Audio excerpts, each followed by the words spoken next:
नमस्कार. आज आपण एका खूप महत्त्वाच्या विषयावर बोलणार आहोत. तो म्हणजे भारताची सर्वोच्च नियमावली, आपलं संविधान. चला तर सुरू करूया. कधी विचार केलाय की एवढ्या प्रचंड विविधतेने भरलेल्या आपल्या देशाला, भारताला, नक्की कोणती एक गोष्ट आहे जी एकत्र बांधून ठेवते? या प्रश्नाचं एकच उत्तर आहे, आपलं संविधान. आपण आता संविधानाबद्दल बोलणार आहोत. पण हे फक्त एक पुस्तक नाहीये. ही आहे आपल्या देशाची सर्वोच्च संहिता, म्हणजे ज्यावर आपला अख्खा देश उभा आहे, तो पाया. सोप्या भाषेत सांगायचं तर संविधान म्हणजे काय, तर हे काही मूलभूत नियम आणि तत्त्व आहेत ज्यांच्या आधारावर आपला देश चालतो. समजा हे एक सुप्रीम रूल बुक आहे, सगळ्यात महत्त्वाचं पुस्तक, जे ठरवतं की सरकार कसं काम करेल आणि महत्त्वाचं म्हणजे नागरिकांना कोणते हक्क मिळतील. आणि एक इंटरेस्टिंग गोष्ट सांगतो, आपलं भारतीय संविधान हे जगातलं सगळ्यात मोठं, म्हणजे सर्वात लांबचं कसं लिहिलेलं संविधान आहे. आता प्रश्न पडतो की इतकं मोठं का? कारण विचार करा, आपल्या देशात किती विविधता आहे, किती वेगवेगळ्या प्रकारचे लोक, संस्कृती, भाषा आहेत. त्या सगळ्यांना एकत्र आणण्यासाठी, प्रत्येकाचा विचार करण्यासाठी हे इतकं तपशीलवार बनवलं गेलं आहे. बरं, मग हे इतकं महत्त्वाचं संविधान बनलं कसं, त्याची एक गोष्ट आहे.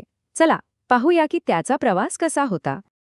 हे काही एका रात्रीत घडलेलं काम नाहीये. याची सुरुवात झाली 9 डिसेंबर 1946 रोजी, जेव्हा संविधान सभेची पहिली बैठक झाली. खूप चर्चा, वादविवाद झाले आणि मग अखेर 26 नोव्हेंबर 1949ला आपलं संविधान स्वीकारण्यात आलं. आणि मग तो ऐतिहासिक दिवस आला 26 जानेवारी 1950, जेव्हा हे संविधान पूर्णपणे लागू झालं आणि भारत खऱ्या अर्थाने एक प्रजासत्ताक बनला. आणि हे सगळं करायला किती वेळ लागला असेल असं वाटतं? तब्बल 2 वर्ष, 11 महिने आणि 18 दिवस. विचार करा, किती मेहनत, किती समर्पण असेल यामागे.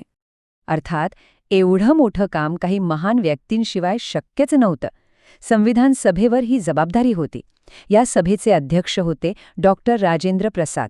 पण ज्यांना आपण संविधानाचे मुख्य शिल्पकार म्हणून ओळखतो, ते होते मसुदा समितीचे अध्यक्ष डॉक्टर B.R. आंबेडकर. त्यांच्या टीममध्ये म्हणजे मसुदा समितीत एकूण 7 सदस्य होते.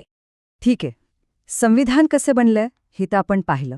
पण आता सर्वात महत्त्वाचा प्रश्न, हे संविधान आपल्याला म्हणजे देशातल्या सामान्य नागरिकांना काय देतं? त्यांचे अधिकार आणि कर्तव्य काय आहेत?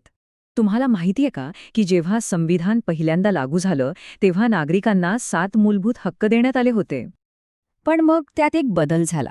1978 मध्ये 44व्या घटनादुरुस्तीनुसार मालमत्तेचा हक्क हा मूलभूत हक्कांच्या यादीतून काढून टाकण्यात आला. आणि हेच तर आपल्या संविधानाचं वैशिष्ट्य आहे. ते एक जिवंत दस्तऐवज आहे. म्हणजे काय, तर ते दगडात कोरलेलं नाहीये. बदलत्या काळानुसार त्यात सुधारणा करता येते. ही दूरदृष्टी घटनाकारांनी तेव्हाच दाखवली होती. आणि म्हणूनच आज आपल्या प्रत्येकाला 6 अत्यंत महत्त्वाचे म्हणजे अत्यावश्यक असे मूलभूत हक्क मिळालेले आहेत. या 6 हक्कांपैकीही डॉक्टर आंबेडकरांना विचारलं गेलं की सर्वात महत्त्वाचा हक्क कोणता? तेव्हा त्यांनी अनुच्छेद 32कडे बोट दाखवलं आणि म्हटलं, हा संविधानाचा आत्मा आणि त्याचं हृदय आहे. का? कारण हाच तो अधिकार आहे जो आपल्याला आपले बाकीचे हक्क जपण्यासाठी थेट सुप्रीम कोर्टात जाण्याची ताकद देतो. म्हणजे हक्कांना खरं संरक्षण याचमुळे मिळतं. ओके, हक्क आणि कर्तव्यांबद्दल तर आपण बोललो. आता वळूया सरकारच्या संरचनेकडे.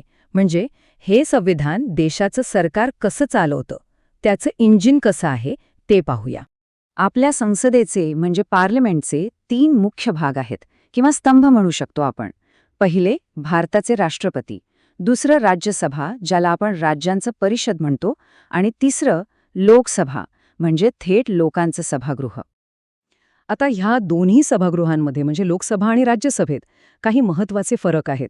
जसं की लोकसभेच्या सदस्यांचा कार्यकाळ असतो 5 वर्षांचा, तर राज्यसभेच्या सदस्यांचा असतो 6 वर्षांचा. वयाची अटही वेगळी आहे. लोकसभेसाठी किमान वय 25 वर्ष लागतं, तर राज्यसभेसाठी 30. आणि सगळ्यात मोठा फरक हा की लोकसभा दर 5 वर्षांनी बरखास्त होते, पण राज्यसभा हे कायमस्वरूपी सभागृह आहे, ते कधीच पूर्णपणे बरखास्त होत नाही. आता आपण आपल्या चर्चेच्या शेवटच्या टप्प्यात आलो आहोत.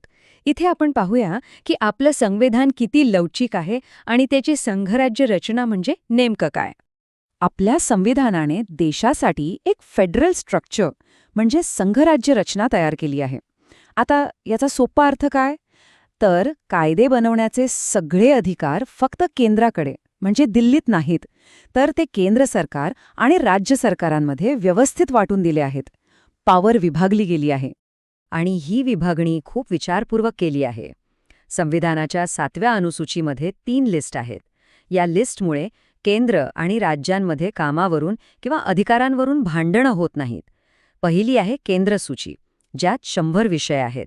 दुसरी राज्य सूची, ज्यात 61 विषय आहेत. आणि तिसरी समवर्ती सूची, ज्यात 52 विषय आहेत. आता या लिस्टचा नक्की अर्थ काय?